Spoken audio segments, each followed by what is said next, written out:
Hello everyone. Welcome to today's live interactive session on geology and soil mechanics.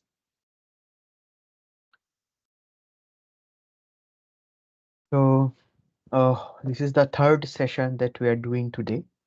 In the first session, we discussed about the basic soil formation, soil minerals, and index properties. And in the second session, that is in the previous session, we actually discussed the uh, soil classification and how do we actually classify soils. The basic soil classification that we studied in the previous session, right? So in today's session, what we are going to do is that we are going to start a very important discuss about a very important topic, that is soil compaction. Okay, so first we will be starting about compaction, and after that we will be starting a little bit about soil permeability. Okay, just we will be introducing the topic permeability. Then we will be in the first 1 hour we will be just be revising everything, and then after that we will be solving some problems from compaction and also from your some permeability topic. Okay, so let us start uh, just by recalling whatever has been taught in this week.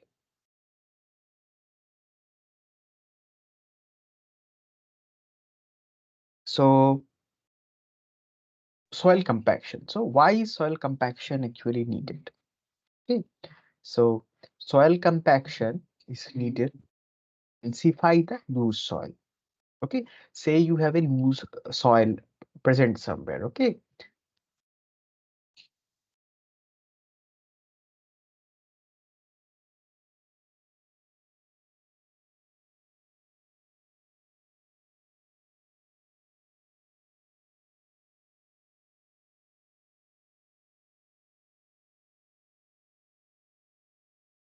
just a second, there is some problem.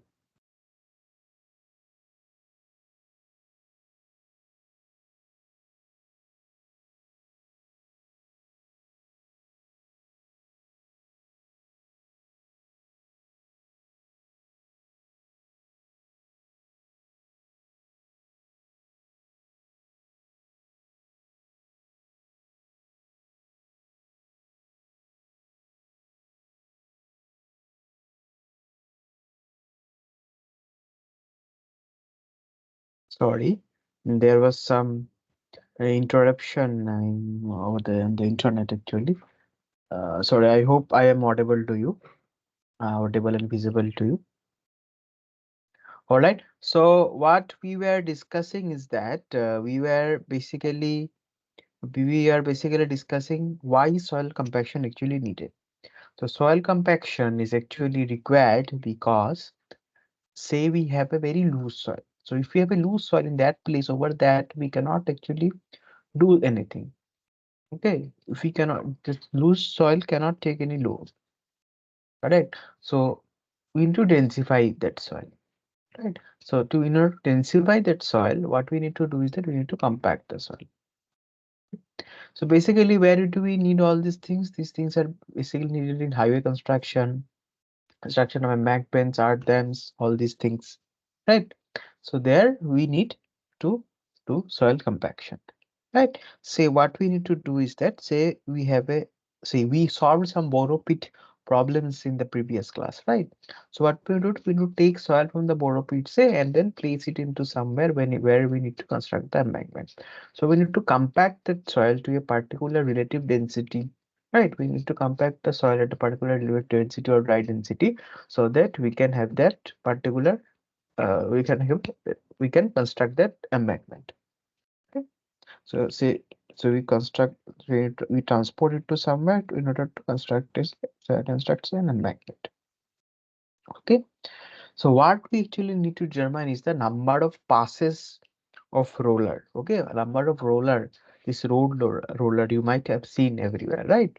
So in road construction these are used. So we actually need to we need to determine how many passes of roller are actually required over that and how much water is to be actually mixed. in that soil to attain a particular amount of densification. Okay, how many passes of roller are actually needed and how much water do we need to put in order to attain a particular amount of dense state. Okay, right. So that is our target. So now let us come to what is compaction. All right. So what is compaction actually? So densification of soil by removal of air. Right. So densification of soil. How are we densifying it? We are densifying it by removing the air from the voids. Okay, and so that the soil grains actually come to a more denser configuration. So to removal of air, okay, densification by removal of air, that is what compaction is.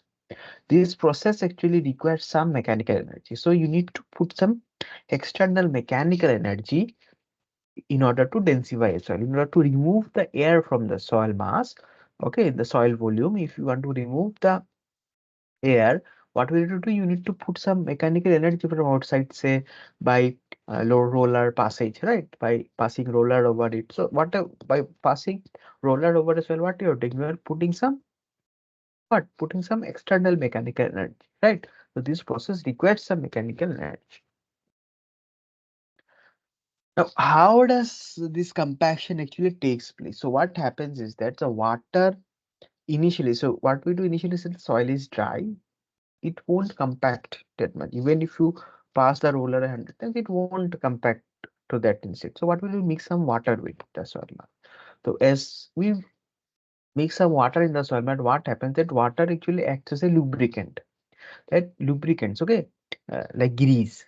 Okay, grease is the lubricant that is used in vehicles, right? Or machines, so that the movement there is no friction between the particles, between the machine parts. Similarly, this water here acts as a lubricant. So what does it do is that it lubricates the soil.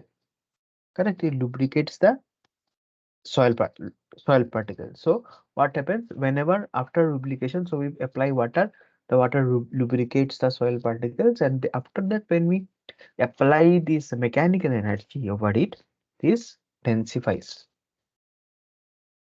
Right? The soil comes to a density. So they are able to easily move. Right, as they are lubricated with water, they are able to easily move, and then hence when we apply the mechanical efforts, they are able to attain a more denser configuration. Right, so that is what it is written here. Water added to the soil compaction acts as a lubricant. This helps the soil particle to come close to each other and obtain a better packing. All right. But beyond a certain point, okay, beyond a certain point, what happens? The water actually starts replacing the soil particles and occupy their space. This reduces the dry density of the soil. So what is dry density? Weight of solid by the total volume. So that weight, the solid particles are actually getting in the same volume. What happens is that, sorry,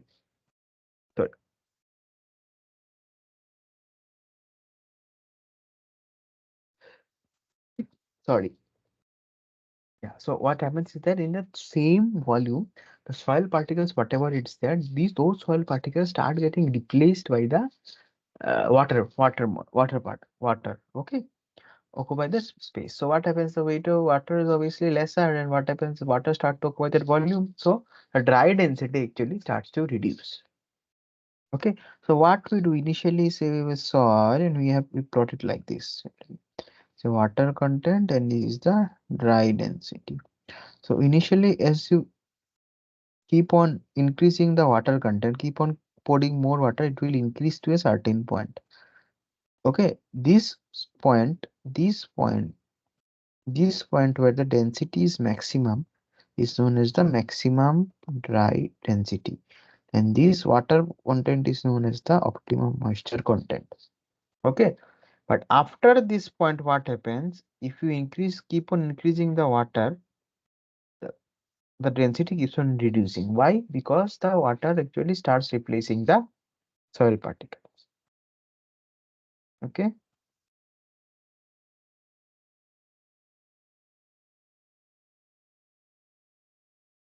All right. So this is what that happens.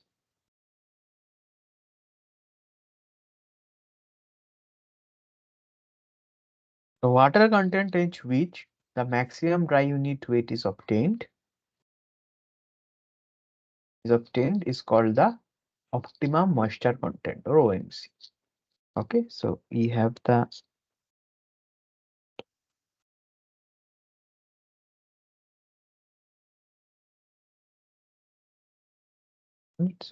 this. As I said, we have the dry density,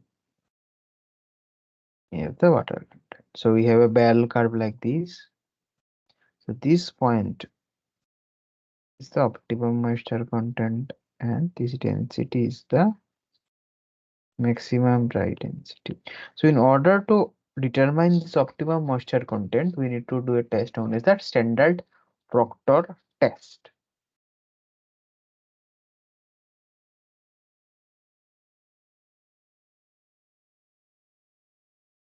Okay, so what is the standard Proctor test?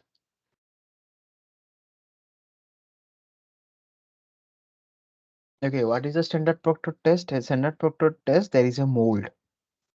Okay, this mold is there. The volume of this mold is 944 cc. Okay, but in this is actually American standards, but there is a Indian standard Proctor test. In Indian standard, it is called Indian light compaction test. In that, actually, this volume is 1000 cc. Okay, this is actually 1000 cc. In Indian light compaction test, which is similar, almost similar to standard Proctor test, but these dimensions are a little bit different. So the volume there is 1000 cc. Okay, so mold volume of in the standard Proctor test is 944 cc. This diameter is 101.6 mm. Number of blows, 20 number of. So what we need to do, first we take some soil, make certain amount of water in it, you have a soil mass, right? Then what we do, we place place the soil in this mold in 3 layers, and whenever we place one layer, we put 25 number of blows using this hammer. Okay, 25 number of blows, and this hammer has a fixed drop. Okay, drop height, right? That is 30.5 centimeter. So we put the hammer over the soil and give 25 number of blows. Then we again put one more layer of soil, and we again put 25 number of blows. Like this, in 3 layers, you have to actually fill this mold. Okay.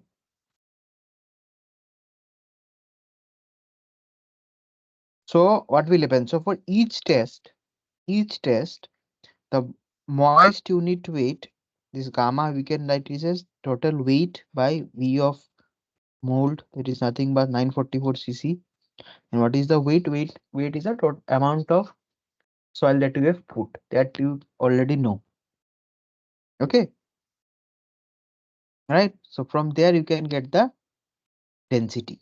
Now what we do, you also measure the water content. Okay, water content, from there you will, if you put it, take the soil sample and put that in oven, little bit soil from here, we'll get the water content value W%. From here you can actually get the dry density. But okay, you can get the dry density like this. So for a particular corresponding to a particular water content, you got a dry density. And what you do again, you put some more water in the soil mass, again mix it, and again fill it in 3 layers. Again you will get again one more dry density corresponding to that you can get like this. Corresponding to various water contents, you will get various dry densities. After that, what you can do, you can plot this bell curve and find out the maximum dry density and optimum moisture. Okay.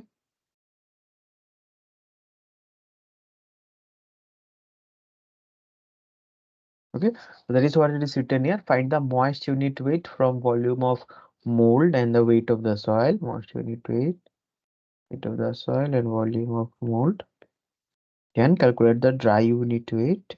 using what? Using this plus air content,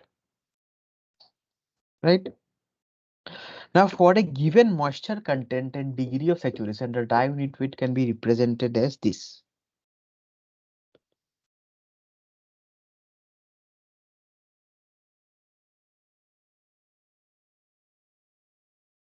Okay, G gamma W 1 plus E. Gs is nothing but the specific gravity of soil particle.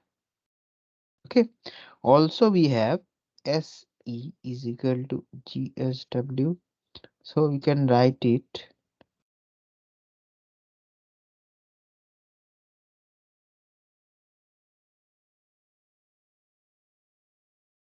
like this, we can write, right? So for a particular degree of saturation as the dry unit weight can be represented as this. All right.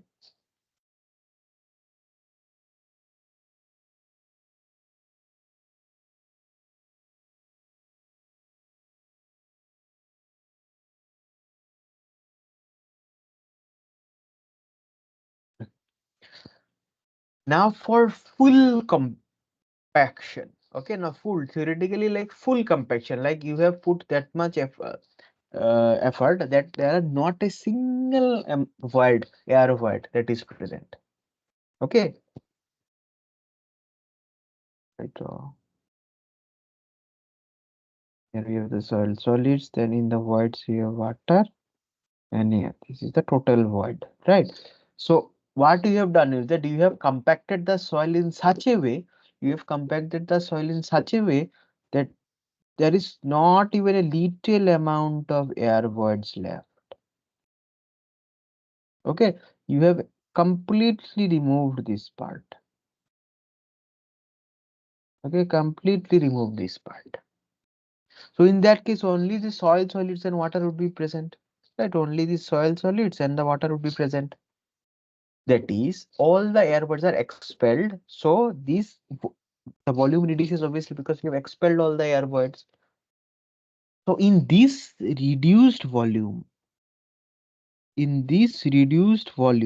V dash, initially say it was V. So in this reduced volume V dash, the soil is 100% saturated. We can say the soil is 100% saturated because there are only water and only solids. There are no other voids, air voids present. So we can say that in that volume, the soil is 100% saturated. This is equal to 1. Right. So now here, so this expression we already saw here. Right, it is this expression. In this expression, now if you put s equal to 1, you are going to get an expression for the gamma dry unit weight. It is this gamma w by w plus 1 by gs. So if you plot this, okay, if you plot this, you will get a line like this. This is nothing but the zero air void. Okay, zero air voids line. It is nothing but the zero air voids line. Okay, it is nothing but the zero air voids line.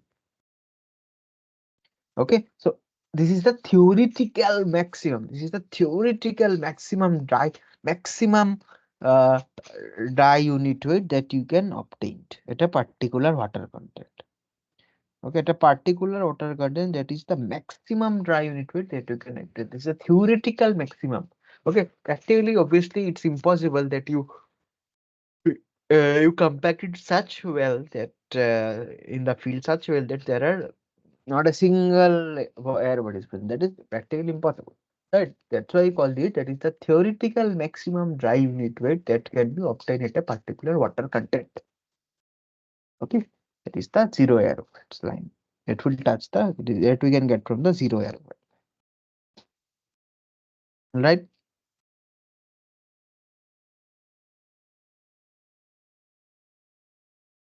Now, yeah, as I said, assume various values of water content and put it in this expression, this expression to get the zero air weight curve that I already showed.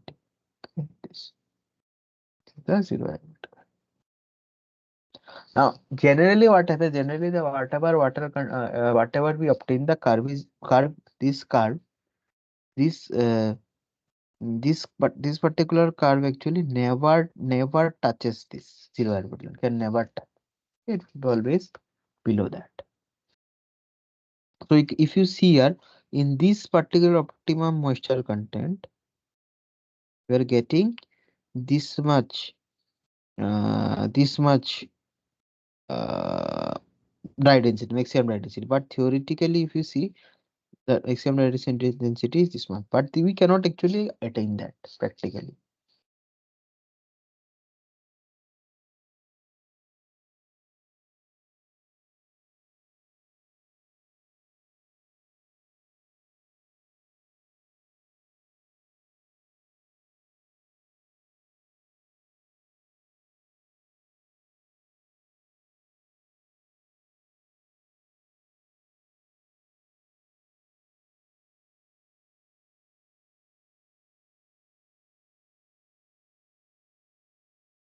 Okay. Now factors affecting compaction. Okay, so they say apart from water content and all, there are several other things that actually affect this compaction. So generally, effect of soil types means that the grain size distribution, the size of the grains, the specific gravity, amount of minerals, clay minerals, all these things actually affect the compaction. Okay, I am not discussing this in detail, but if you see in any book, you will get all the details there. Okay, so the size of the particles, all these things actually affect the uh, compaction. That means, say, for a particular, say, for the, how do I explain to you? So, a particular means what means in simple terms, what I can say is that for soil to soil, obviously this is going to vary. For clay, some clay will get at some maximum dry density at particular OMC will get. For some sand, you will get a different OMC like that. Soil to soil, this actually varies. Another part is the uh, compaction effort. So energy, compaction effort means the mechanical energy that you are putting. So if we increase the compaction effort, it will increase the energy that you are putting to densify the soil. So what happens? The dry density is obviously increased. The dry density increases and the optimum water content decreases. So there is actually so initially say you are getting this curve. So then you increase the compactive energy.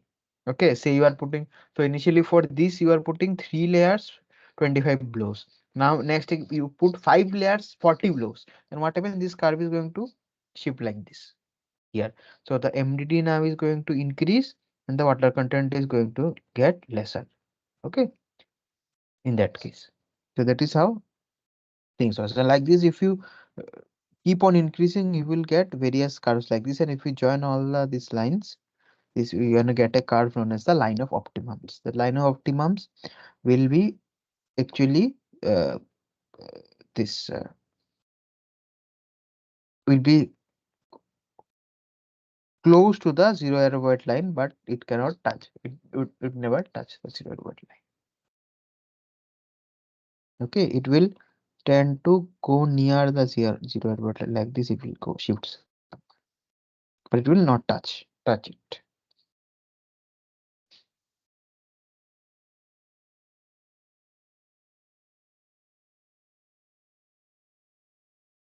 Okay.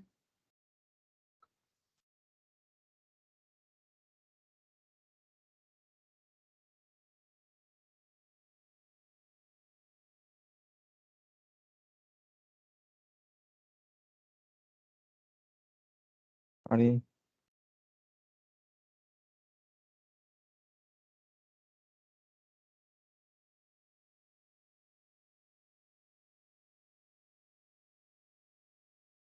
So there is one more test known as modified Proctor test.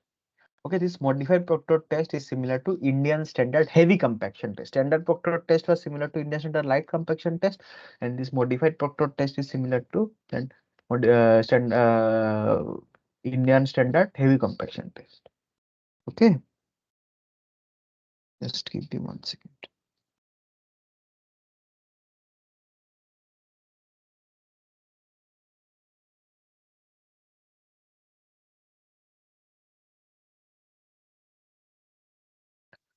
So here you can see the volume of the mold is same, then the diameter is all same, number of blows is same, but the number of layers that you are putting, okay, we have to divide now in 5 layers, and each layer you are putting, before it was 3 layers, now you are putting 5 layers. 5 layers, 25 blows. And the hammer weight is also more, the height of fall is also more now. So you are putting more compactive effort. Okay, so say for a same soil you obtain, this is for the standard Proctor test. And for the modified Proctor test, you will get a curve like this, modified Proctor test. Okay, so this is the difference.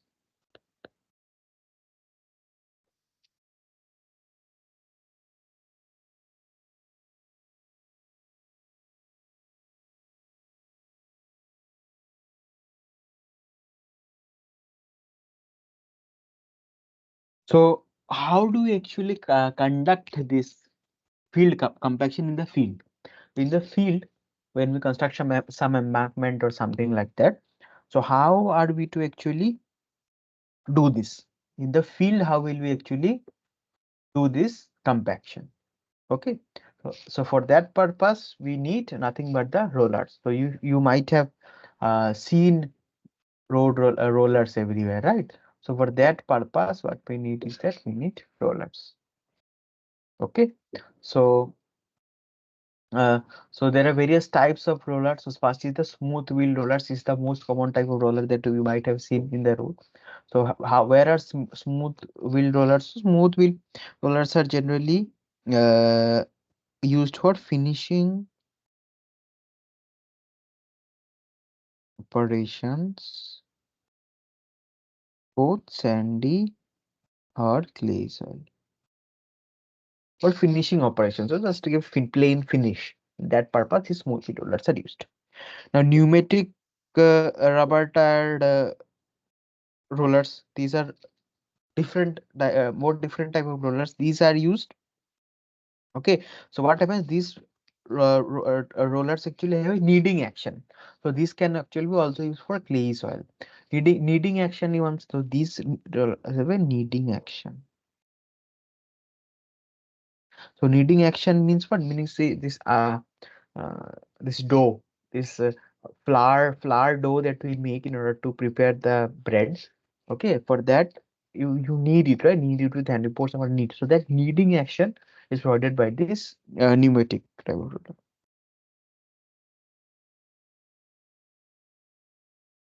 Kneading along with pressure. Okay, can be used again both sandy clay. And then we have the ship's foot roller. So ship's foot roller. So these are very large drum with projections on the drum. Okay, there are some large projections on the drum. These are generally used only for clay soils. Okay.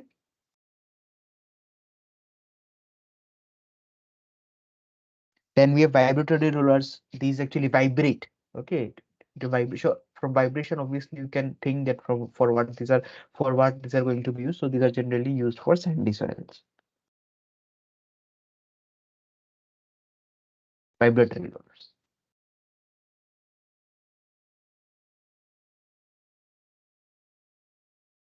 Okay.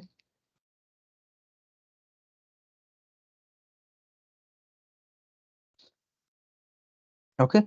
Now specifications for field compaction. So what we do, how to say how to specify what amount of compaction that you need to achieve in the field.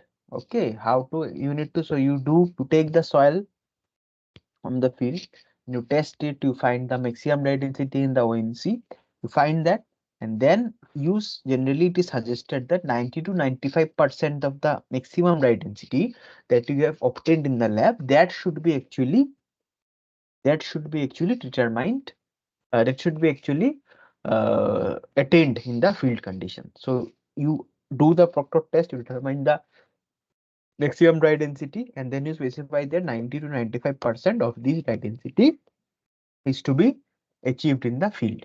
Okay, for that purpose, a term is defined as a relative compaction, which is nothing but the dry density achieved in the field by the dry density max from the lab into 100. Okay, so this is the what? This is the term which defines that how much percentage of the densification that you obtained in the lab is actually implemented in the field. Right? That is the nothing but the relative compaction. Okay.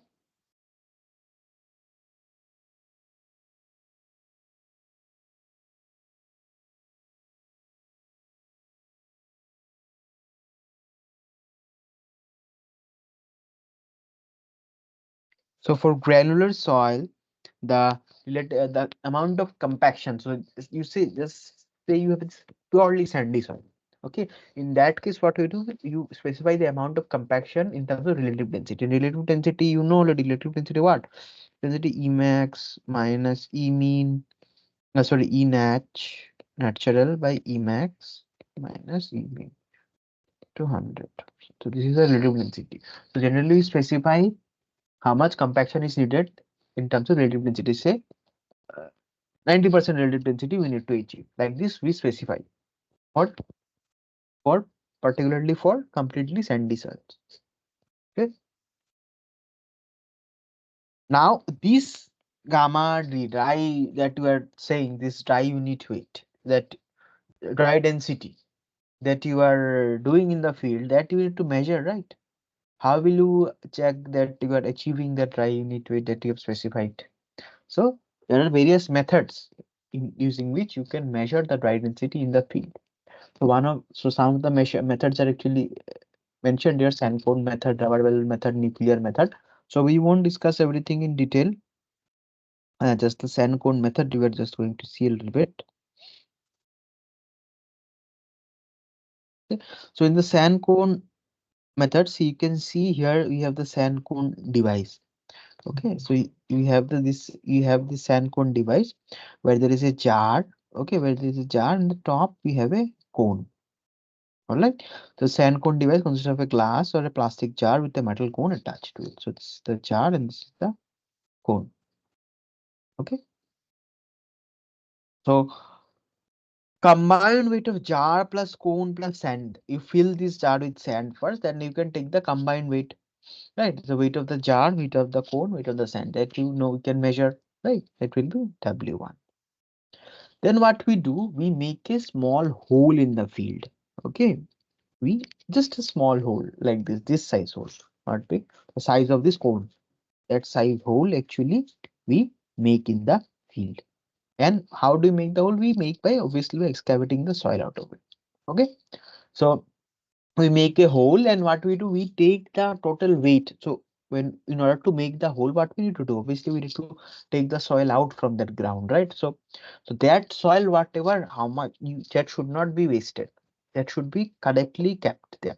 Like the soil that you are, the amount of soil that you are taking out in order to make that hole, that you need to measure. Okay, weight of that soil that you have drilled, that you have taken out in order to make that hole, that will be W2. Okay, now we need to measure the water content. Okay, we need to water content of that soil.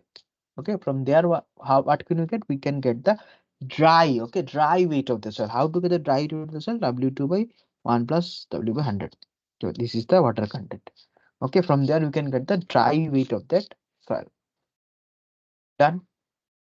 Now what? So we have a hole in the ground, right? We have a hole in the ground. Now next, what we do, we take this jar with the cone, we invert it. Okay, cone downwards. Okay, we keep the cone downwards on the ground over that hole, and then we open the hatch that is there. We open the hatch when we allow the sand to come out. Okay, we allow the sand to come out of the jar into the cone and then into the hole, right? Allow the sand to float. After that, we again take the weight. So that will be the weight of the jar plus cone plus remaining sand in the jar, we mark this as W3. Now, what is the weight of the soil, weight of the sand to fill the hole in the cone? So, so there will be nothing but W for W1 minus W4, right? This is W4. Okay, W1 minus W4, nothing but W minus W4. Okay, it will be the weight of now the how to find out the volume excavated. So to find out the volume of the excavated hole, what do we do?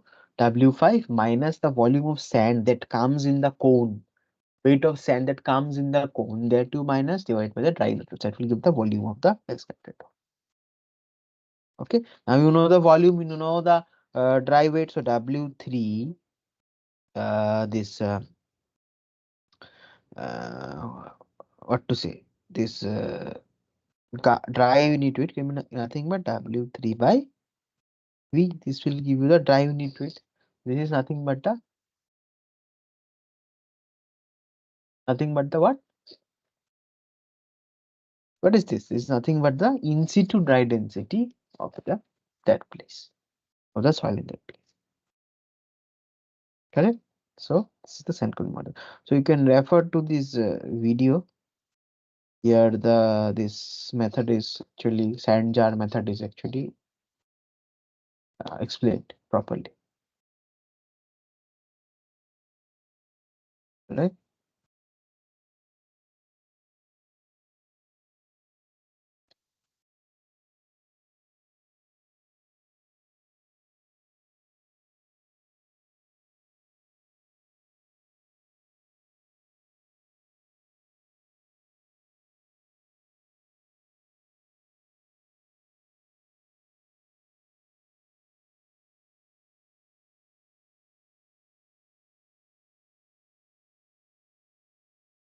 Okay. Just give me 1 second.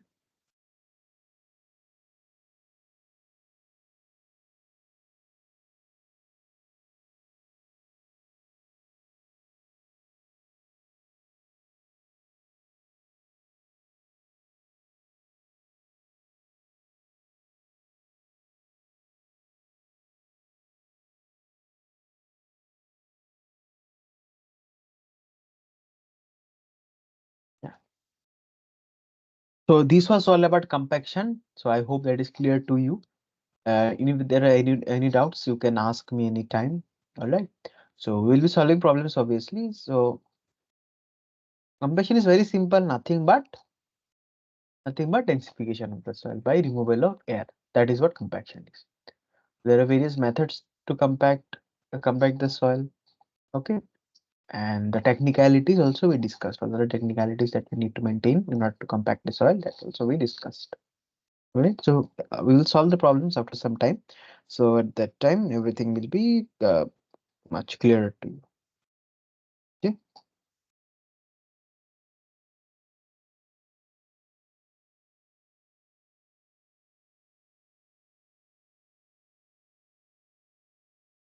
So now let us come to permeability.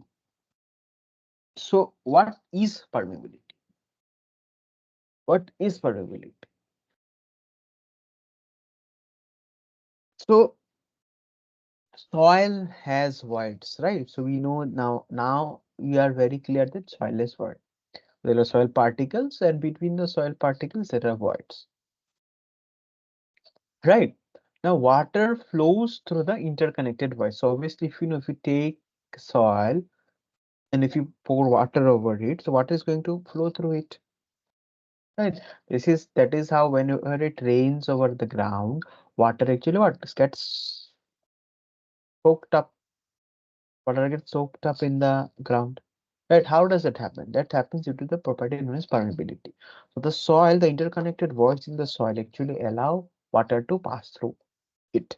That is nothing but the permeability. Some soil allow more freely, some soil resist the flow of water a bit more. So that permeability actually differs from soil to soil. Right. But soil allows the flow of water through it. Some allow more, some allow less. Okay, this is what permeability is. Now flow occurs from point with higher head to lower head. So obviously head means what? Head means say you have a tank, you have a tank here, you have a tank here, water filled up to here, and you have a bucket here. So obviously if you connect this with pipe, the water is going to flow from here to here. Why? Because there is some head difference, the height difference. There is some energy difference between the 2 points, right? There is some energy difference between them. So you know this very well. That's why flow, we have written here that flow occurs from a point of high head to lower head.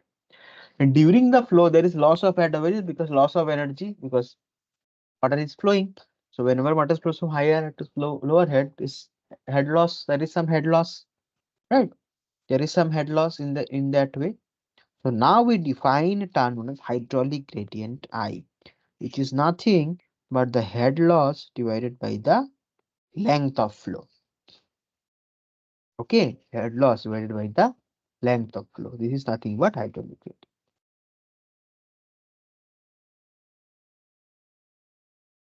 Okay, now say you have a soil like this. Okay, at this portion you have some head, at this portion you have some head.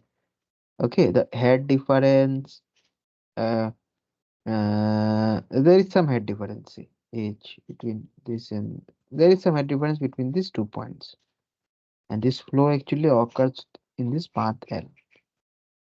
Okay, so this hydraulic gradient is nothing but the head loss divided by the length. So there are various types of heads. One is the pressure head, then we have the datum head, then we have the what?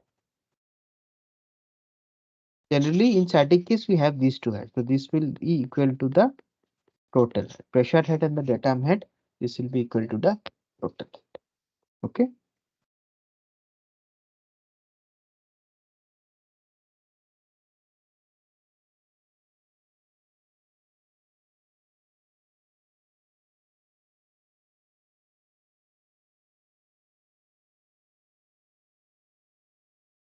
So whenever water flows, okay, if you want to plot the hydraulic gradient with respect to the velocity of flow, we plot the hydraulic gradient with the velocity of flow. So initially this will be a linear graph. Okay, with equal increasing hydraulic gradient, there is equal increasing velocity. But after that, it's going to change a bit. So this portion till which this boundary till which the flow is linear, that is nothing but the laminar zone. In here, the flow, whatever flow that is happening, that is the laminar flow. Laminar flow means what? Say water is flowing through a pipe. Okay, so each of the layers of water they flow independently. There is no interaction between the layers. Okay, this occurs only when the velocity is actually very low. Velocity of flow is very low, or the head is maintained in such a way that you are into the laminar zone. Okay, so now in that region, in this laminar region,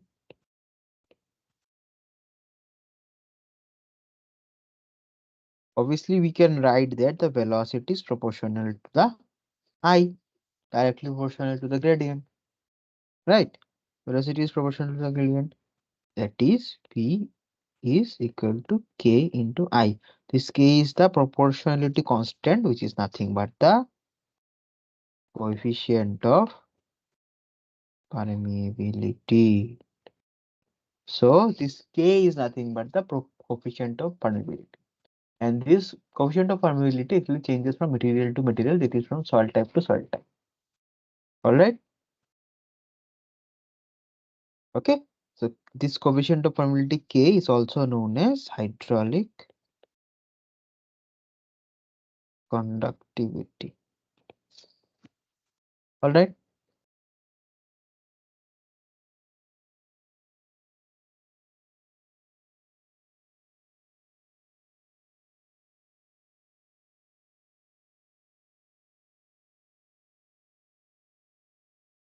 Now let us come to one more thing that is known as the seepage velocity. Okay, now soil. So uh, the water that is flowing through the soil, that water is actually traveling through the void, right? It's actually not traveling through the total area. It's just traveling through the voids, isn't it? The water is traveling just through the void part. So so if you want to make a very uh, schematic diagram of that, say you have a total soil mass like this. Let us imagine it as this is a pipe. This is the area of the total pipe, which is nothing but the total soil specimen A. Now, in that A, the complete A or complete pipe is divided into two areas, isn't it? One area, one area is that is occupied by the soil solids, and the other area is that area that is occupied by the what? Occupied by the voids. Right, one area is occupied by the soil solids, and another area is occupied by the voids, isn't it? Now, if water is so now if Q amount of water is flowing, so say the flow is Q meter cube per second. Say now obviously velocity into this should be equal to velocity of seepage into area of this. Why? Because actually the flow whatever is taking place, that is actually uh, sorry, taking place only through the voids, right? Actual flow is only taking to the voids. So we can write like this, where this is the seepage velocity. Now what is A? A is nothing but AV plus AS. Okay. Now Q is equal to what? V into AV plus AS is equal to VS into AV. Right? You get this expression by equating the flow. The flow, obviously flow is same, right? Flow is same. Flow you are equating. Now from here, this VS you can write,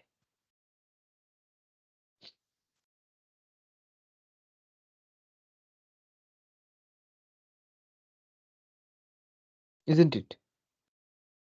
This you can write, or Vs is equal to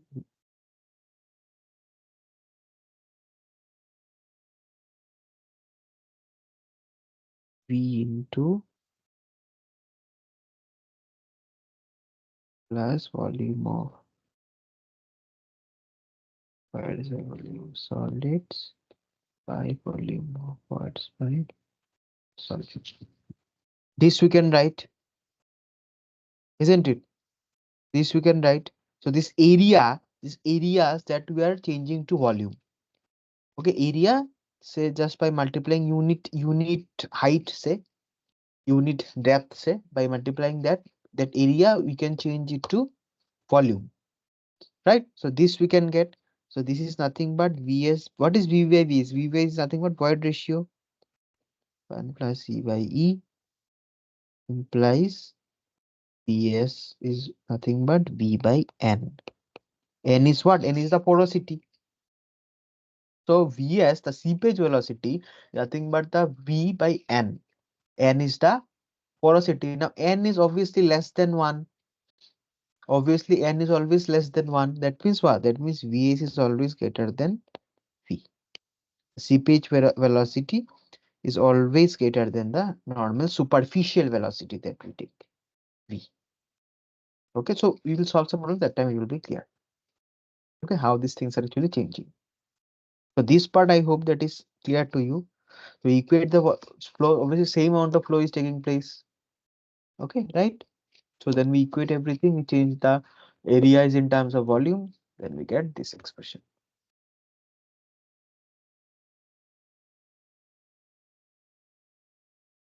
Okay, so hydraulic conductivity, actually this hydraulic conductivity, this coefficient of permeability K, it depends on various factors. I won't be discussing this in detail. Fluid viscosity, temperature, pore size, saturation, void ratio, reference degree of saturation. So see this in any standard book, you will get all these things. So I request you to please see all this in detail once. All right. Okay, so I won't be discussing this in detail. Any book you will get the details of all these things. These are actually very important also. You should know how hydraulic conductivity. So if there is increasing temperature, what will happen? The flow, the permeability will increase or decrease. That thing you should know. Okay, all these things I'm not discussing in detail, but you should go. All right. So now let us start solving the problems slowly.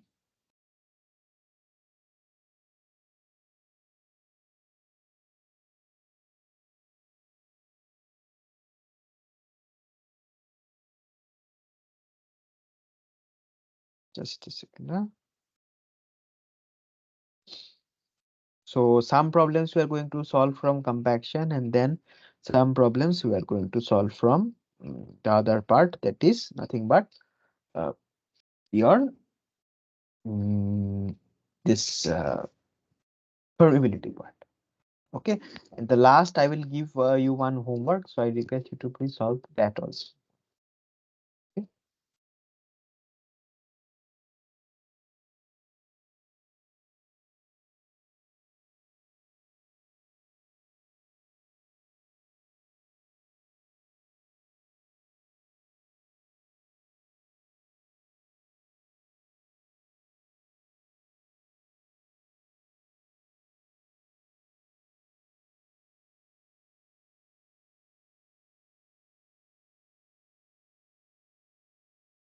Right. So the first problem is the compaction of a floor area is carried out in 250 thick layers. The hammer used for the compaction is the foot area of 0.05 meters square. The energy developed per drop of hammer is 50 kg meter. Assume 35% more energy in each pass over compacted area due to overlap. Calculate the number of passes required to develop compactive energy equal to IS heavy compaction for each layer. Okay. Okay. So that means the compaction of floor area means in 250 thick layer of soil, we are compacting the soil of 250 in thick 250 thick layers. The hammer used for the compaction is the foot area. The foot area of the rammer is 0.05 meter square. So in per drop of that hammer or rammer or whatever you want to say, that 50 kg meter of force energy is actually passed.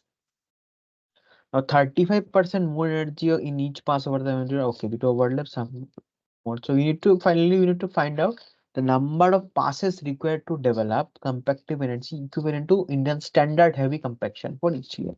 Okay, so how many passes of this rammer actually we need to have so that the energy that you are putting in it is same equivalent to the energy that you will put if you use the IS heavy compaction for each layer. Okay, equivalent energy you are putting. How many? Okay, that you need to find out. So first let us find out compactive energy as per IS heavy compaction. Okay. So in IS heavy compaction 4.9 kg, if you remember 4.9 kg force hammer is dropped from 45.45 meter in 5 layers and 25 flows for each layer, right? Divided by the total volume, that is 1000 cc, that we are converting to meter cube. If you do this, please find out how much it comes once. 4.9 into 0.45 into 5 into 25 divided by 10 to the power 3 into 1 minus. Please calculate this one.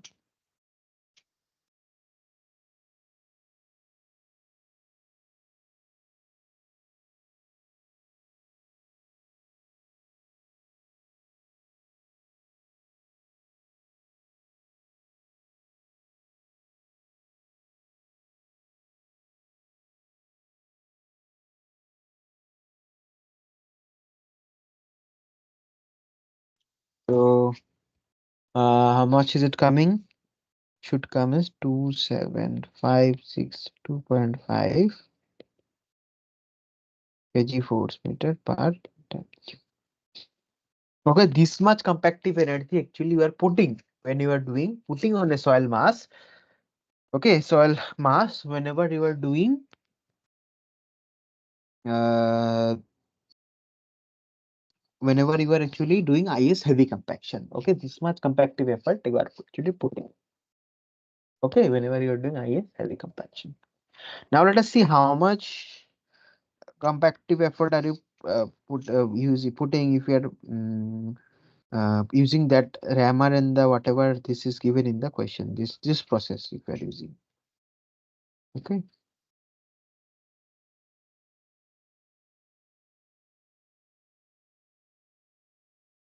G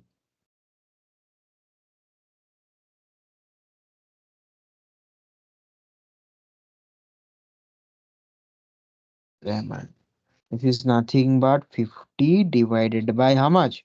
It's 0.05 meters square into 250 mm into minus 3 to come to meter. So this total is in meter cube. So 50 divided by this. So this will be nothing but 0 4,000 kg force per meter cube. Right? So for one drop, this much energy is actually transferred. Now, there will be some overlap. So it is given, and you need to find the number of drops that you need to number of passes that you need to make. 1000 is 27565. So if we do this and we'll come out as 5.176.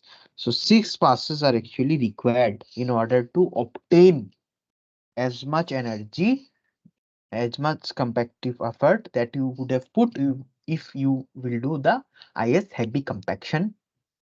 Okay, IS heavy compaction thing, isolation running, same thing, right? So if you use the current rammer and everything, this much amount of passes you actually need, right? Simple.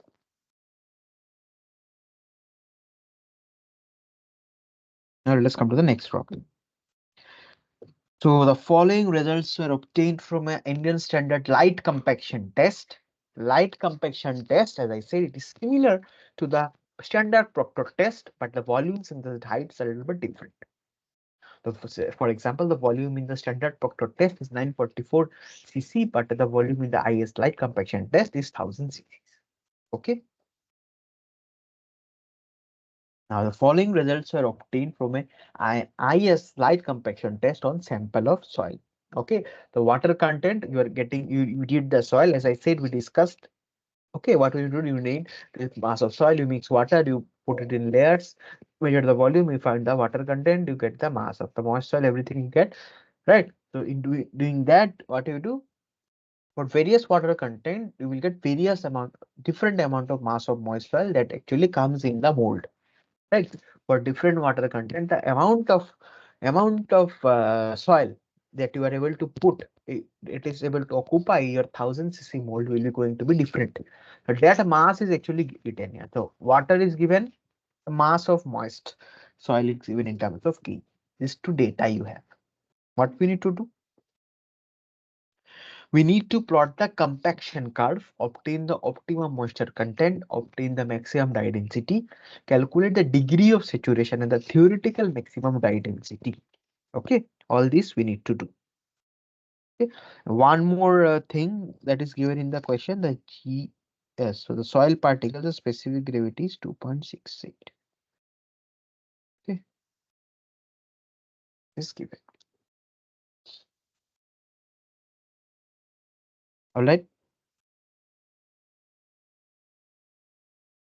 Now let us see. Let us make a table.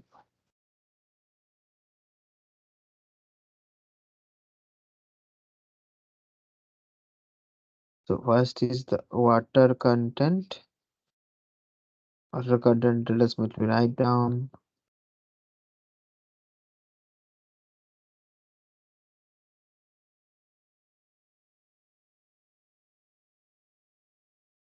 And you have the mass.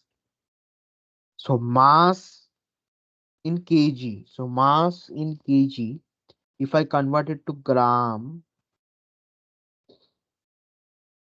how much will be 1650?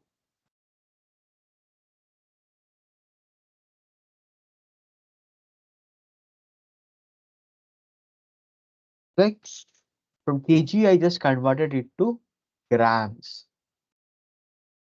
Now, what will be the moist density? Moist in gram per cc. Can you tell me this? How will I get the moist density from this? I know the mass. What will be the volume? Please tell me what will be the volume? What will be the volume here? What is the volume of the mold? Price light compact light combustion test. I just told at the beginning of this problem. What is the volume of the mold that we use for IS light compaction test? What is it? It's what? 1000 cc. 1000 centimeter cube, right? 1000 cc. So what we do, you divide this mass by 1000, that will give you the moist density. So if we divide, it's nothing but 1.65 again.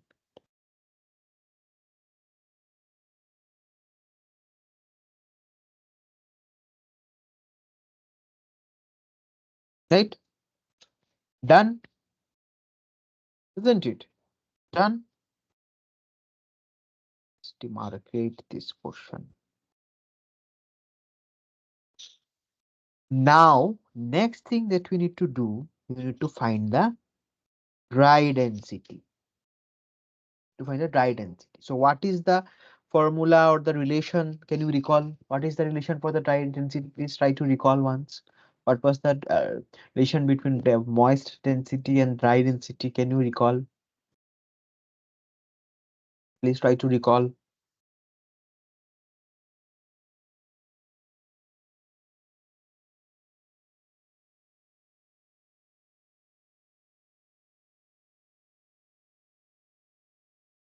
Please try to recall.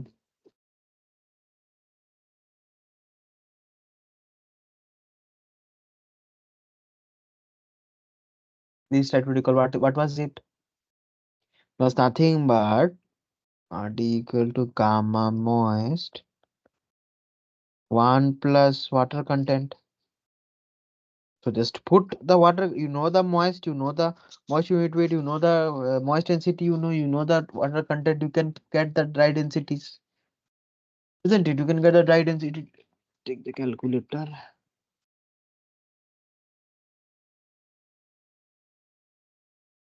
Just a second.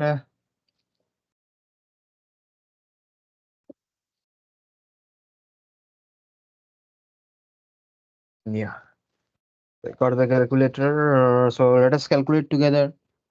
Right. So moist density, first moist density is what? 1.65 divided by 1 plus 0.12 is the water content. That is 12%. Will get us 1.47. Right. Then again, similarly, 1.95 divided by 1 plus 0.15. It's 1.69. Then again, 1 point, how much? 1.93. Right, 1.93 divided by 1 plus 0.18, you are going to get 1.63. So like this, please fill it up. Fill the other two values also.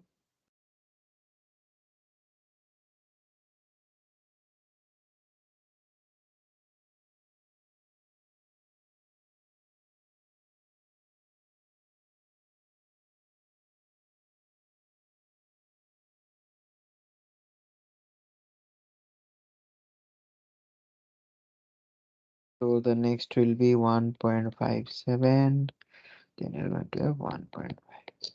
Correct? Done. Very easy. Now next step is nothing but we need to calculate the void ratio. So how do we get the void ratio? How do we get the void ratio? If you remember, gamma D is equal to GS gamma W by W by 1 plus W. So, sorry, not 1 plus W, 1 plus E. E, right? From here, I can get E as G I T. This is the expression for E. So if you put all the values, I can get E. So please find out all the values of E.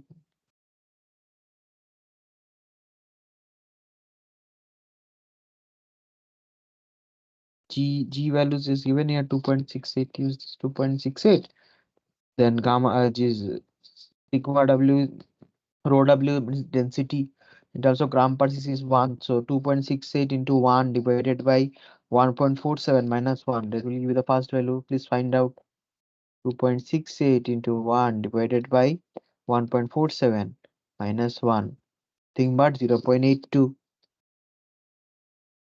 Like this, please find out the other values also.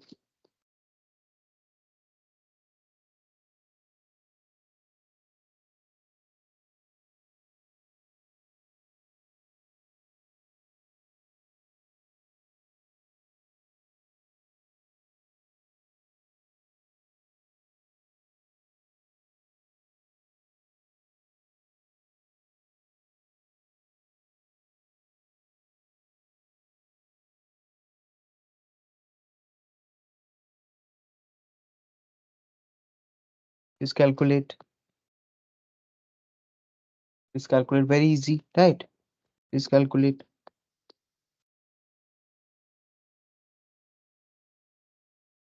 Next one will be 0.58.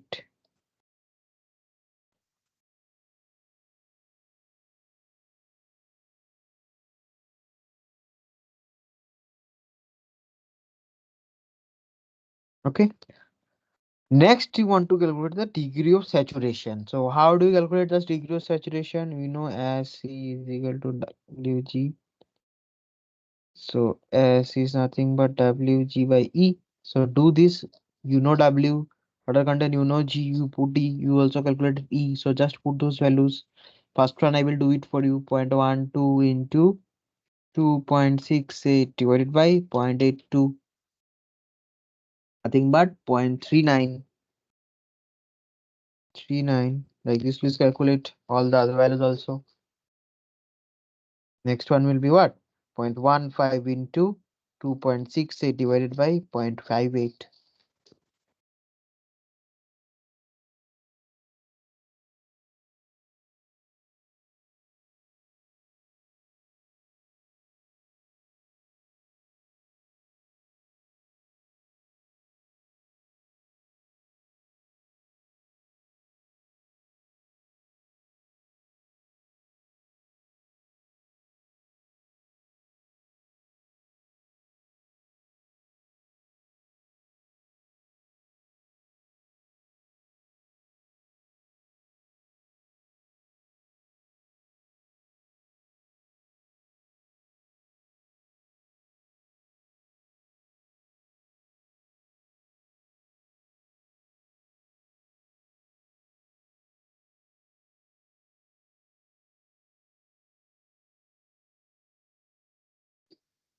So next value will be 0.69. I hope you got the same values.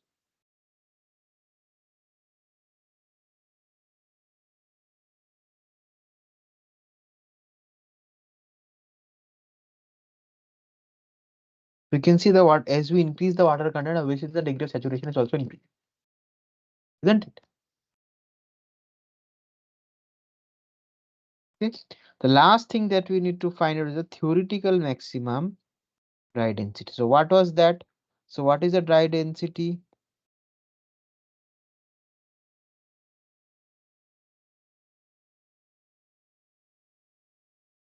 So if I replace E by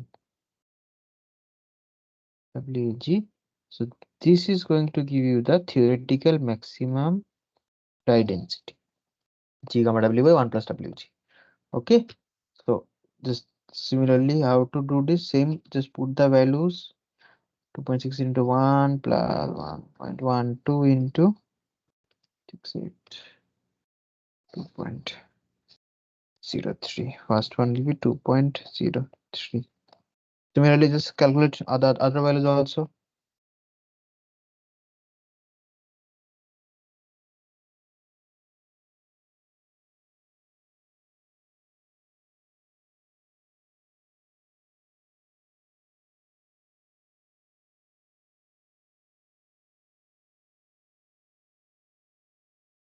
So if you compare this value to this value, you can see this obviously this theoretical is obviously higher, right? So this is obvious, right? That you cannot achieve this theoretical maximum dry density. Okay, you cannot achieve that. So whatever dry density you are achieving, it will be obviously lower than the theoretical maximum. Obviously, it will be lower than the theoretical maximum dry densities. Okay, obviously it will be lower. Alright. So now what we do, we plot these dry densities with the water content. We'll get a bell curve like this. We'll get a bell curve. So here we have the dry density gram per cc. Here we have the water content like this. Plot this, we'll get a bell curve. Now, in order to find the optimum moisture content, we take the peak portion. It's a peak portion we take like that. So approximately here will the maximum dry density, and this will be the optimum moisture content. Okay. From the graph, we need to plot it in a graph, and then from the graph, actually, you need to find it out. I hope that's clear to you.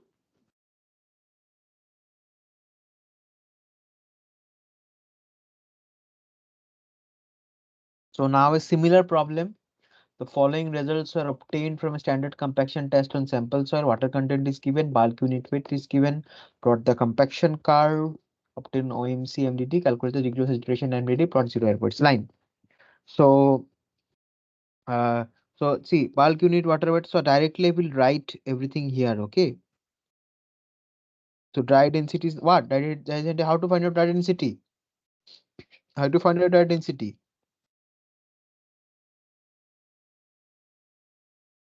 Right. So directly you put gamma. This is the gamma given. This is the water content given in percentage. So remember to put W by 100 here. Just calculate everything. Similarly calculate this 16.9 divided by 1 plus 0.062. Nothing but 15.91 or 15.9. Okay, similarly for the other one also we calculate. Please calculate fast. 18.7 divided by 1 plus 0.081. 17.3 divided by 1 plus 0.098. 17.8. 20.5 divided by 1 plus 0.115. 18.39 or 18.4 we can write. Similarly other two also, please it will be 18.2. This will be 17.8. So like this we got the dry density, you got the water content, just plot and find out the OMC. You can get the OMC or MDT from there, isn't it? Right. Let's plot all the values. Here we have the dry density, we have the water content in percentage, per meter cube. This plot, you can get the OMC from here. So OMC will be something about here, right? Something here. So MDD is maximum dry density is approximately 18.4 kilonewton per meter cube. Okay. Okay. And OMC is what? About how much?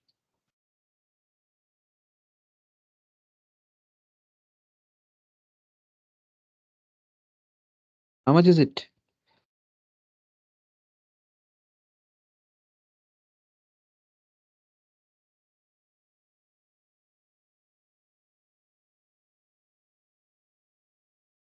And this is how much? This is 10.4. This is 10.8. 11.2. 11.6. Approximately 11.6% OMC. Approximately. Just I'm saying it approximately. So MC, you know, MDD, you know. Now what is asked in the question? So MC, MDD we got. Calculate the degree of saturation at MDD. So how do I calculate the degree of saturation at MDD? Is this Gs gamma W by 1 plus omega Gs by S. Right. So this you put the 18.4 here, that is the maximum direct density. Here you put 11 point, how much? 11.6 you put, 11.6 by 100 you put here. In GS you put 2 point, how much? GS is same, take same value as previous one, okay, 2.68.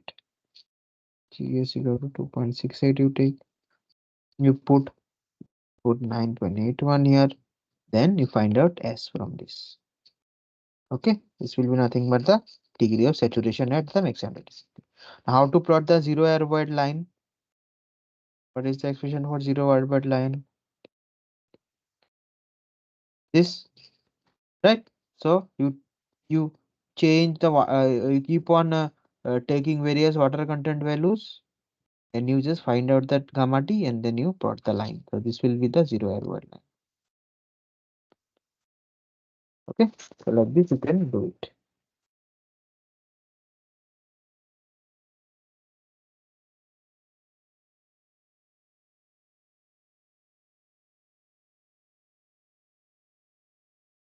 The next problem, the MDT of a sample by the standard compaction test is 1.76 gram per cc at an OMC of 14.5%. Find the air voids and the degree of saturation of G is equal to 2.6. What is the theoretical MDT? It's very simple. So MDT you know 1.76 gram per cc. Water content is 14.5%. Find the air voids and the degree of saturation. So there is a relation between this gamma D and air voids. Okay, 1 plus, sorry, not 1 plus, I think it's 1 minus. It's 1 minus Na by 100 G gamma W.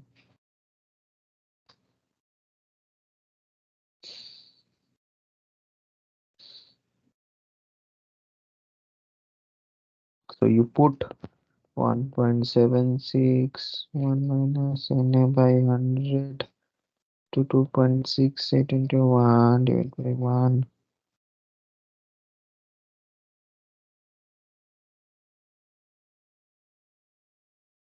If you do, you will get the Na as 0.088 or 88%.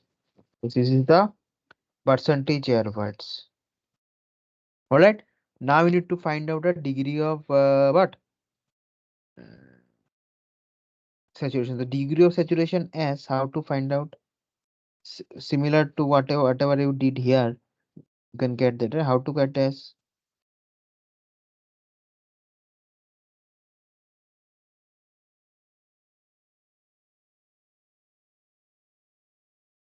Right. So here you put 1.76, 1, G is 2.68. This you put OMC 0.145 G. Then from here you can get S. Okay, degree of saturation you can get. Now, what is the theoretical MDD at this OMC? What is the theoretical MDT at this OMC? How to get that? Gamma D theoretical max is nothing but yes. Okay. So 2.68 into 1 by 1 plus at this OMC 0.145. If you do this, it will be 1.3. So this is the theoretical max. Okay, very easy and straightforward. Nothing to think much. Just use the expressions and find all the problems. Okay,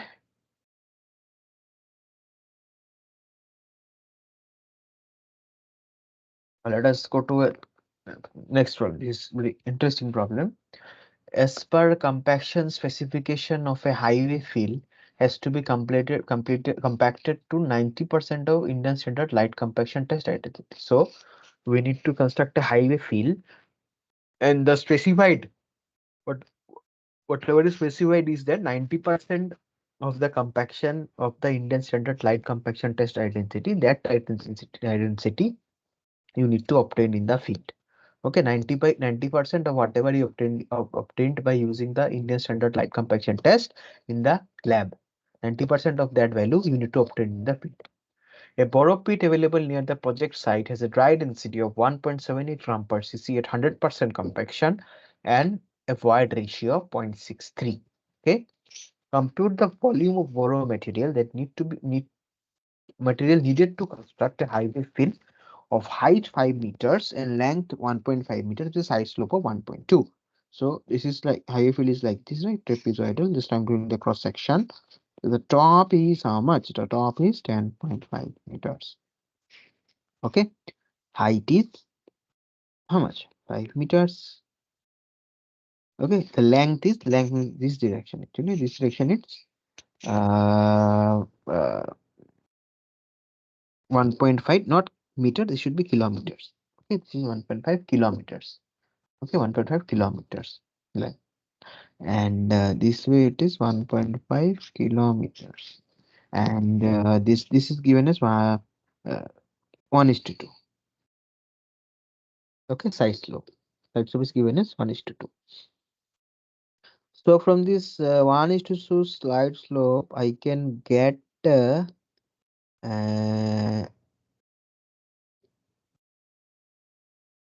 okay, from this. So this one will be how much? 10.5 plus 2 into 5. 2 into 5. Sorry, 2 into 5 into 2. Right? 2 into 5 into 2. So this is 10. This is 10. So 10, 10, 20. 20 and 30.5. The total length is nothing but 30.5 meters. Okay. Total width. Sorry, total base width is 30.5. Top width is 10.5. All right. All right. Now what we need to do is that first let us write all those things. So gamma D borrow, I'm writing B, is nothing but 1.78 gram per cc, and E borrow is 0.63. Right? Now what is ED fill F? For the fill that is to be constructed, this embankment that we need to construct. For that, how much gamma D you have to maintain? 90% of Indian standard light compaction test dye density. Okay, so 90% of 1.78. This much we need to achieve. It is 1.602. This has to be the fill density, right? Now, what is the volume of what will be the total volume of this fill? What is the length? 10 length to the top 10.5 plus 30.5 by 2 into what is the height 5 into what is the length 1.5 kilometer, that is 1500 meters, right? So if we do this, we will get the total volume, right? Total volume of the field that you need to construct, that you will get. So area of the trapezium into the length. 153,750.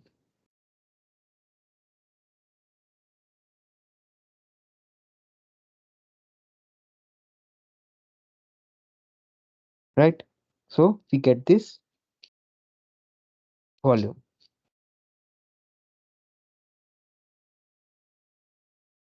Now let us find out E fill. What is the void ratio of the fill? How to find out that? So gamma d fill I know G gamma W by 1 plus E fill. So this I know. This is what 90% of that whatever 1.7 is 1.602. This we know. So from here I can get E fill as 0.685. E fill I know. E borrow pit I know. E borrow is 0.63 I know. And E fill I know. Now if you remember the first, I think in the first discussion we had solved some borrow pit problems. So what in that borrow pit problems, how did we target those problems? The stop.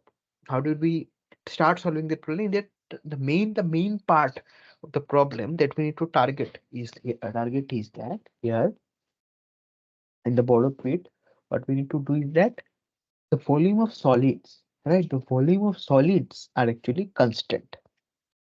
Okay, so what is the volume, total volume?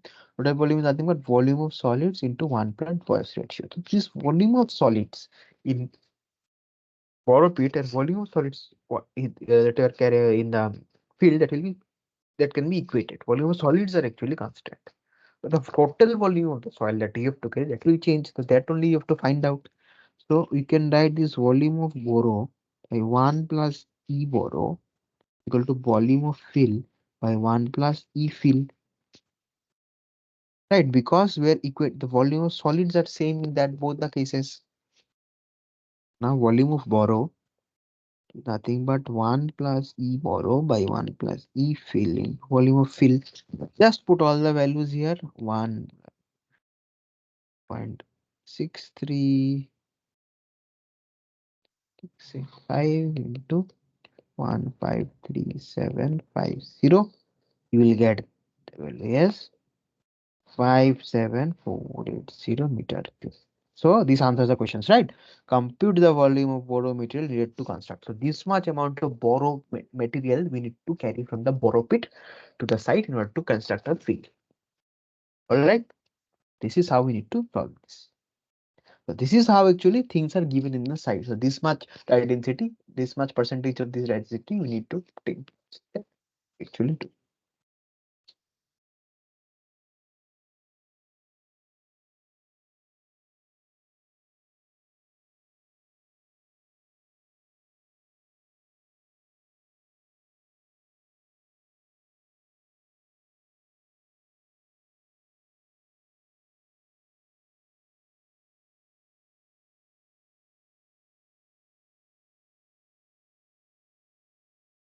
Now let us solve the next question.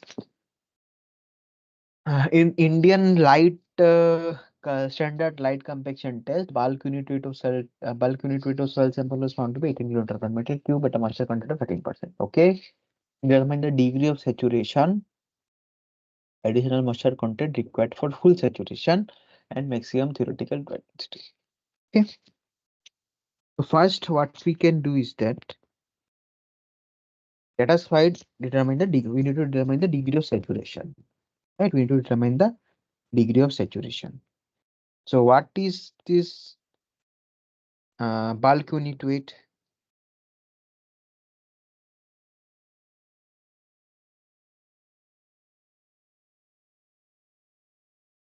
This is the expression for bulk unit weight, if you recall. Okay, this is the basic expression for bulk unit weight. Okay. Okay, I hope you remembered this, right? So this is the expression for the bulk unit weight.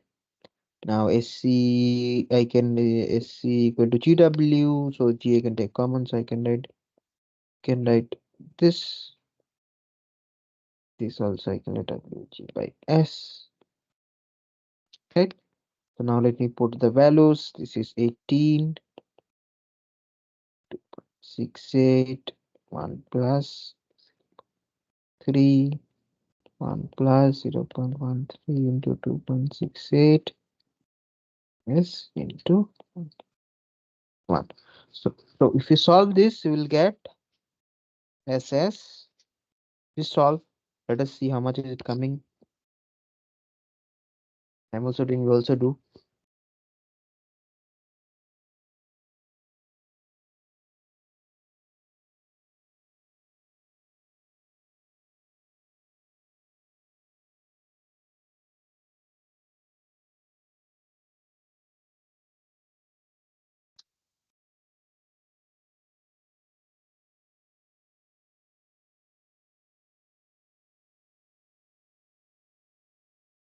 So my S is coming as 0.5356.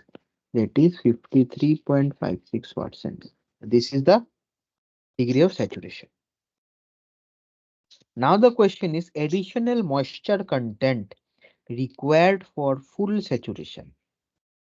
Okay, how much additional moisture content is required for full saturation? Right, this is the question.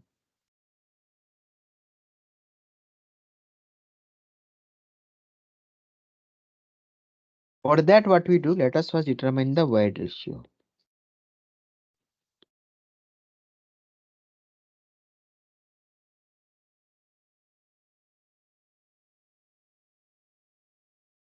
It will come out as 0.65. Okay. Now, for any given compactive effort, okay, the any given compactive effort, the E always remain constant. The void ratio remains, how much remains? Always constant. Right, let me write it down.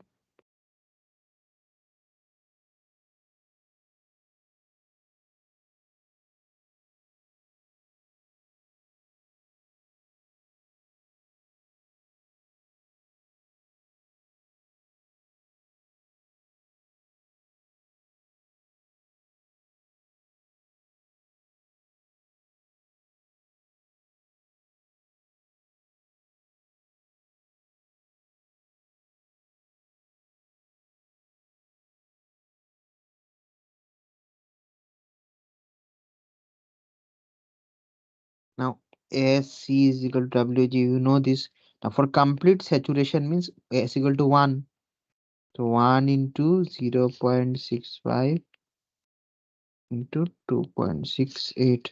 So from here I can get this is 0.242 or 2%. So additional uh,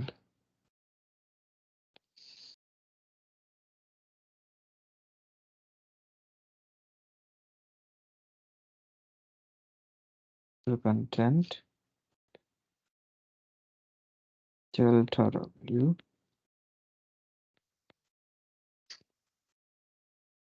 is 11. So, okay, this much additional water content is required to obtain complete saturation. Okay.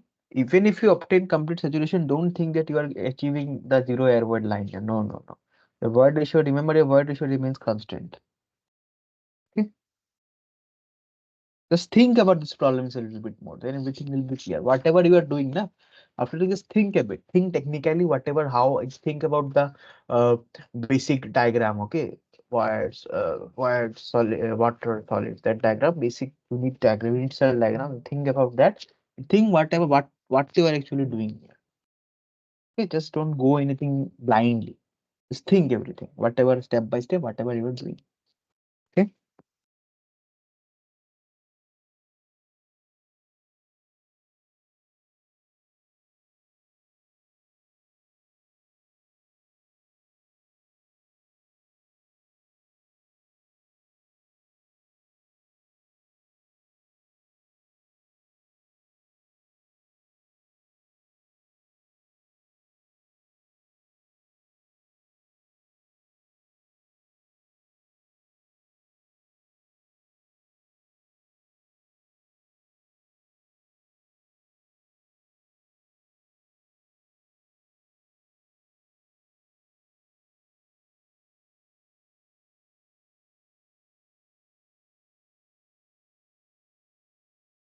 Okay. So let us see this problem. The intuitive void ratio of a granular soil deposit is 0.59. The void ratios in loose and dense state were 0.81 and 0.3. Remember the relative density, relative compaction of the soil deposit. Okay, so relative density, let us first find out. So what is relative density? I told it many times. Please try to recall. What is relative density? Please tell me. What is relative density? What is relative density? Emax minus E natural by Emax minus. Okay. So what is Emax? The void ratio loosest and densest state were 0.81 and 0.37. So Emax means loosest state, right? Maximum voids, loosest state. So 0.81. What is E natural? 9. What is E mean? Densest state. 0.37. Let's find this out.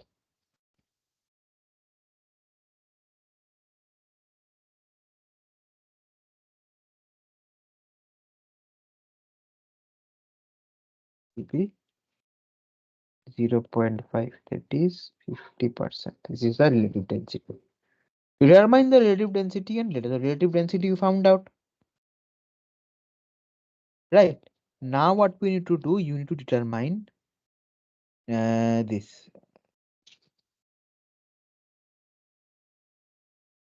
gamma d max, the maximum dry density. So maximum dry density, you know the formula, plus E. Here will be E mean. Minimum, that time it will give you the maximum dry density, right? So E mean. What is G?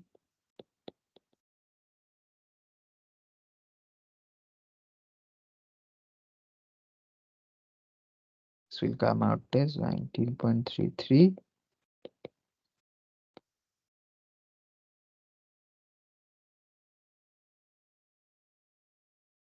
Okay.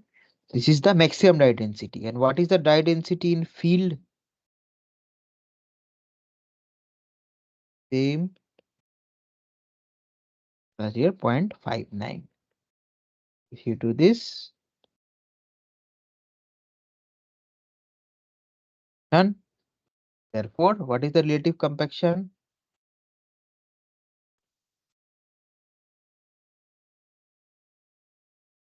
D in situ divided by D maximum. So what is in situ? 16.65, 19.33. So 86.13% is the relative compaction. Okay, 86.33 is the 86.13 is the relative compaction.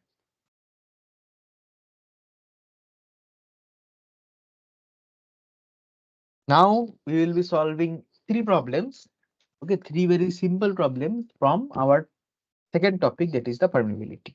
Okay, just read the question and try to solve. Just give me two. Just I will give you 2 minutes. Just try to think about the problem a bit. If you're able to solve it, just think about the problem.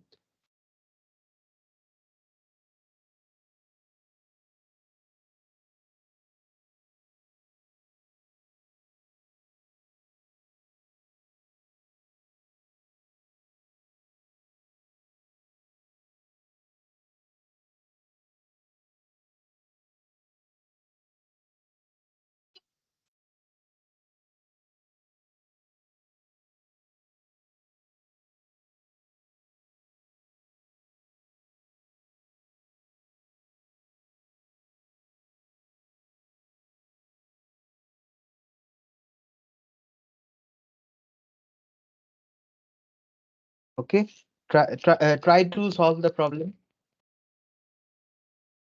Try to solve the problem. It's very easy, extremely easy. For the soil sample shown in the figure, calculate the soil permeability if the rate of flow is 2 cc per minute. The area of the cross section of the specimen is 8 centimeters square. Okay, you need to calculate the soil permeability. Flow rate is given. Okay, the area of the specimen is given. How will you calculate the soil permeability?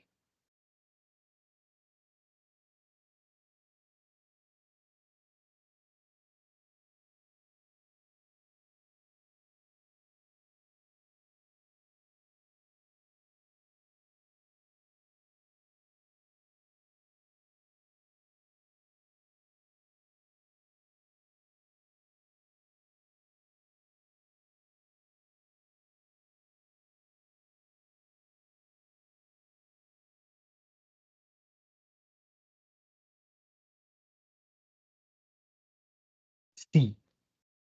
So if you see the figure, you can see that in one side, one side, the head is 15 centimeter and in the other side the head is 5 centimeters. Obviously there is some head difference. So due to that head difference, water will be flowing from one side to other side, isn't it? And the length that is occupied, the length that is actually covered by the flow of water is 12 centimeter. It is flowing through the soil.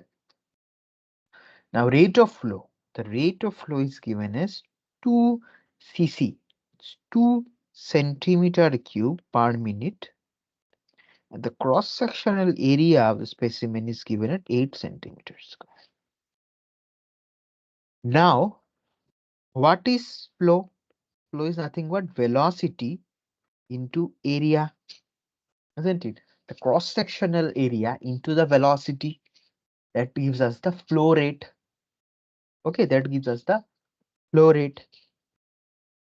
Now, what is velocity from Darcy's law? If you can recall, what is velocity from Darcy's law? What is velocity? If you can recall, can you tell me what is that velocity from Darcy's law? Please recall.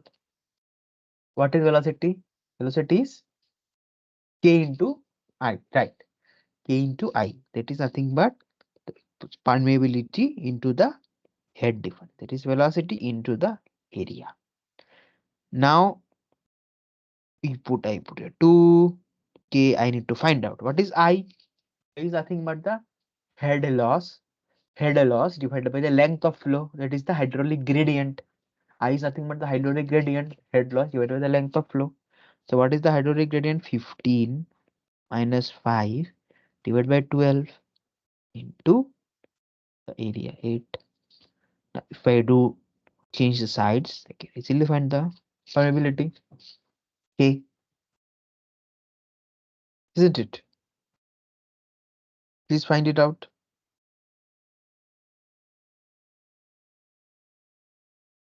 Please find it out. What will be K?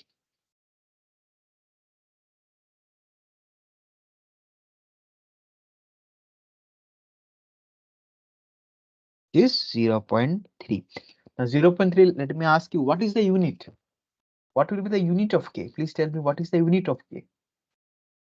What is the unit of K? 0.3 is you are correct. You are correct. But what is the unit of K?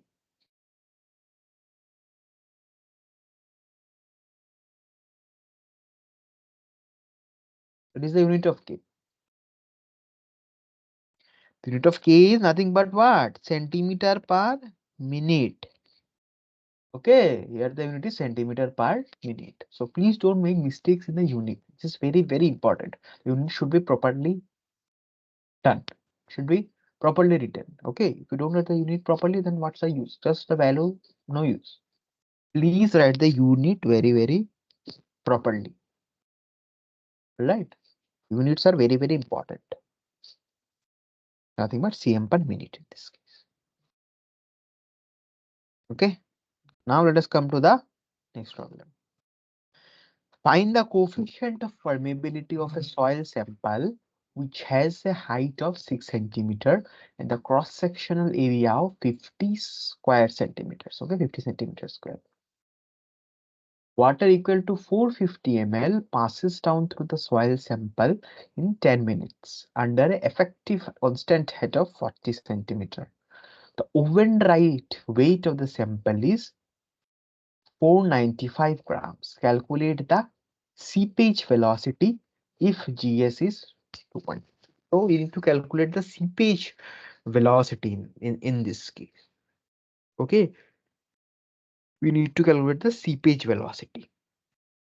So first, what we need to do, obviously, to calculate the seepage velocity, what we need to do is that we need to calculate the superficial velocity first. Right? So after we calculate the superficial velocity, we can calculate the seepage velocity. And for that, we need the value of what? Value of the porosity. Okay, the porosity value we need, porosity n, that n value we need. So all these things we need to find out. First, we will find out the seepage velocity. After that, we find out the porosity. And after from the porosity, then we can calculate the seepage velocity. So first, we find the superficial velocity. B, then we find the porosity N, then we find out the seepage velocity Vs. Okay. So first, see the coefficient of permeability of soils. Okay, fine. First, you need to find the coefficient of permeability. Also, you need to find out. So first, you will find out the coefficient of permeability. So what is the flow? 450 ml passes down through the soil sample in 10 minutes. Okay, so 450 ml divided by time, 10 minutes. So if you convert this to uh,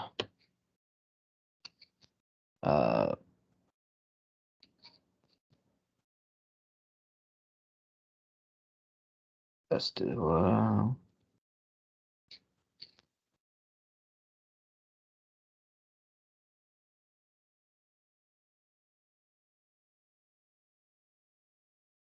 so 450 ml means 450 cc's by 10 minutes you can convert to seconds. So this will be nothing but 0.75 centimeter cube per second. Done. Q is done. Next, let us come to hydraulic gradient. So what will be the hydraulic gradient? Under effective constant of 40 centimeters. So 40 centimeter divided by length of flow. What is the height of soil sample? 60. So it's like this. The soil sample is there. Like this, water is flowing. So this height is 6 centimeter. Okay, 6 centimeter. Nothing but 40 divided by 6. Please calculate. Please keep your calculators handy, right?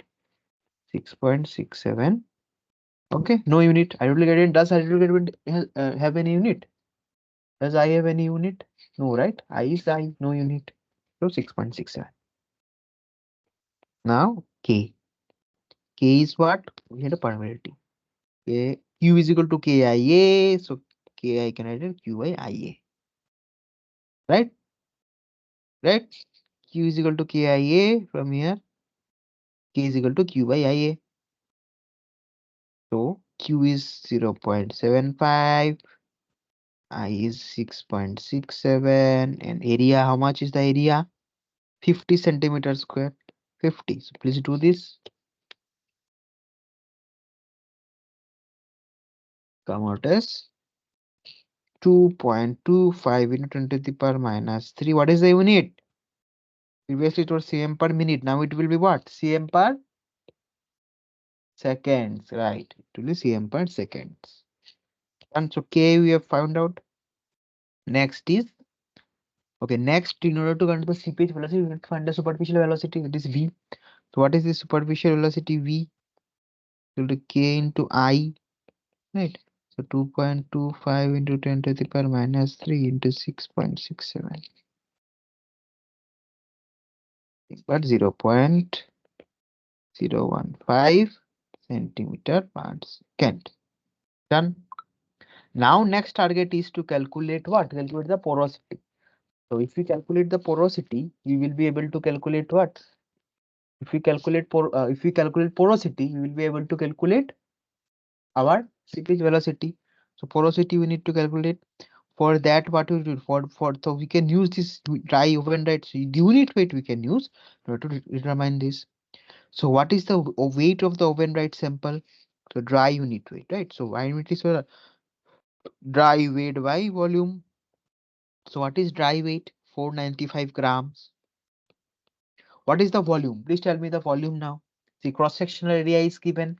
Height, 6 centimeter. Cross-sectional area is 50 square centimeters. So we can get the volume 50 into 6. Will come out as 1.65. See. Now this gamma D is also equal to G into gamma W plus 1 plus E. So this is 1. This is 2.65. Okay, this if you equate to 1.65, you can get ES 0.606. From here, then again, we know N is E by 1 plus E. So you can get 0.376. So now what is the seepage velocity? V by superficial velocity by N. So 2.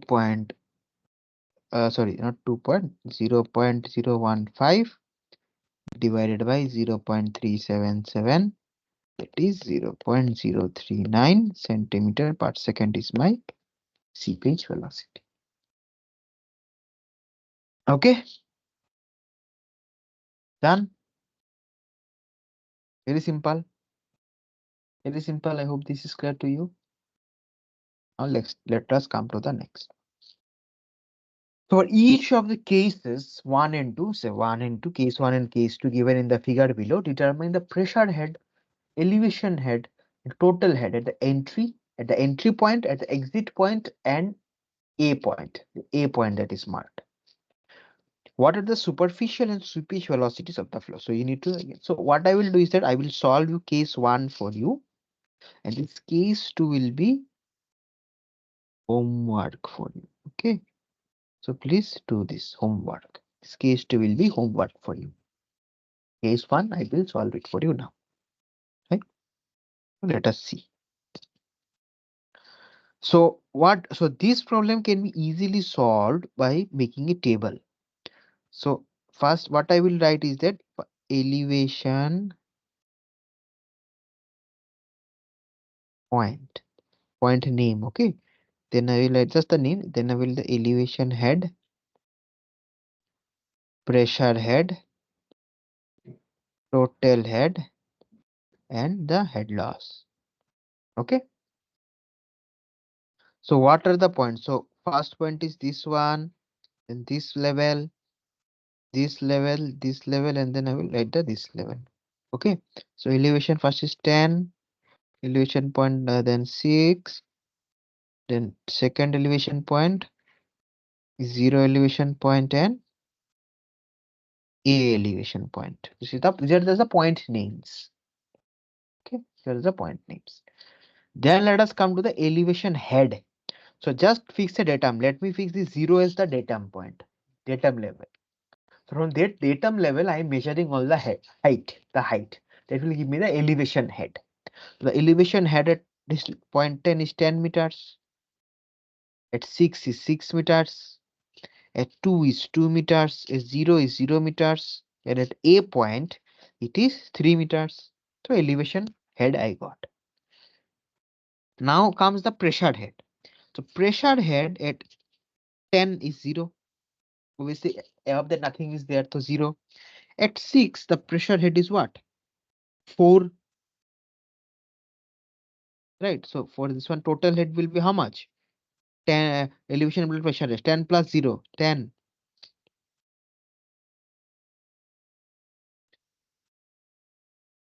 Frustrating.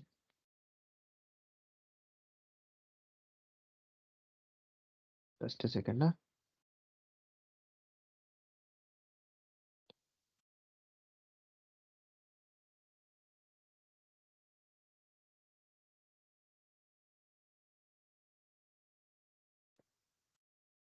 We'll leave it.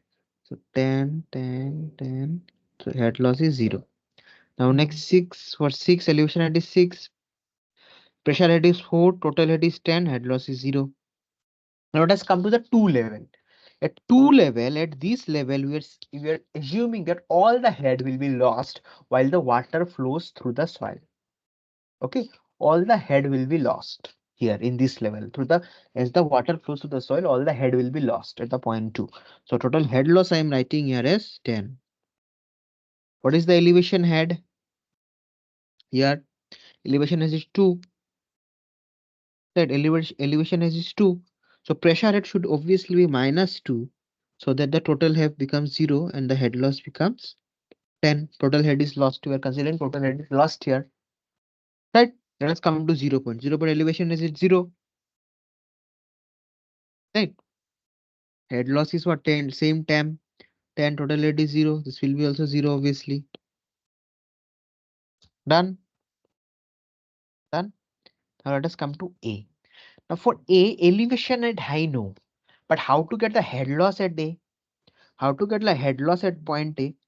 From here to here when the flow is taking place, how to, in that amount of flow, how much head loss is coming out? How can we find out? For that, we take the help of hydraulic gradient. So what is the hydraulic gradient? Total how much head loss is taking place? 10 head loss, 10 centimeter to 10 meter head loss is taking place. 10 meter head loss is taking place along what distance? along 4 meters distance. So this is 4 meter. This thickness of the soil is 4 meter. So this is my hydraulic gradient. Okay, so therefore the head loss that will be taking place, therefore the head loss that will be taking place for traveling 3 meters from here to here, for traveling 3 meters from from 6 level to A level. From 6 level to A level, the 3 meters that the water will travel, in that 3 meters, how much water will, how much head loss will be there? This much, so nothing but 7.5 meters. Right. So this head loss will be 7.5 meters. So total head will be how much? Total head, how much would be total head? Total head should be, obviously the total head should be 2.5. That's how 7.5 head loss will be here. So the pressure head will be how much? Minus 0.5. So like this. So you found out the elevation at pressure at total head at all. Okay. This is how you need to solve the problem. Okay. This is how you need to. Now the next part of the problem is what are the superficial and seepage velocity. So you can see, if you see in the figure, the K value is given. The K value is given to you. So you can find out the superficial velocity K into I. Nothing but 0.25 centimeter per second. And superficial velocity is nothing but V by N. N value is given 30, how much? 33%. So 0.25 by 0.33. Number 0.7575 per second. This is how you need to solve it. And the other part, the next, this one, I will put, this is homework for you. So please try to solve this by own. Okay, I hope this was clear. And for the case 2, please solve it by yourself. That is a homework. All right. So thank you so much for attending today's session. The next session will be 16th of February. 16th of February, same time, 6 p.m. to 8 p.m. I request you to please attend the sessions live. Please, that's a request from me. That will, because that will be helpful for you, right? That will be helpful for you. You can ask me questions anytime you want. You can mail me anytime. Even while the class is going on, you can ask me questions anytime live. I will give all my efforts. I will try on my best to solve your doubts. All right. So thank you so much for attending today's session. So the next session that will be taken by me, that will be on 16th February, 16th February Friday, 16th February Friday from uh, 6 to 8, 6 p.m. to 8 p.m. And before that, there will be one session taken by my colleague, Mr. There will be one session. So we can attend that session also this Sunday, that is day after tomorrow. There will be one session also. Please check the timings on NPTEL website and please attend that session also. And the next session that will be taken by me, that will be on next Friday. Again, I'm repeating, next Friday, 16th of February 2024 from 6 p.m. to 8 p.m. 16th of February, next Friday, 6 p.m. to 8 p.m. So thank you so much for attending. If you have any doubt, feel free to contact me anytime. Okay, thank you. I hope this was beneficial to you. Thank you. Thanks a lot.